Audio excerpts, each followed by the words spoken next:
ke faruwa wayannan bayan Allah ne suka zauna mun sun hana ni kudin hayata an ƙara wata uku an ƙara wata biyu ga satuttuka an cinye billahi allazi la ilaha illa huwa yau sai sun hada ilahin kayan sabon mai dalilin da yasa ke kowa sun musu da kwarai da gaske dan ni ba mutunci na cika ba akan kuɗi ba ni da mutunci kudin naka nawa ne kuɗi na naira 50,000 ne ko zaki biya saboda dubu ina da Allah dan mai ta magana ta shiga kudin naka nawa ne da Allah akan wannan ka zaka kai musu rashin wannan ya gama kudin naka nawa ne kuɗi na 50,000 ne saboda 50,000 ka wulakanta su haka kwarai da gaske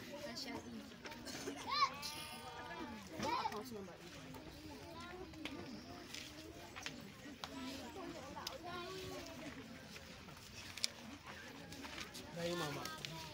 kun ci sa'a sai da ne muku rashin mutunci wallahi alhamdulillah Allah mun gode maka baiwar Allah Allah miki albarka kun ci sa'a wallahi kun ci sa'a Allah malam ka ba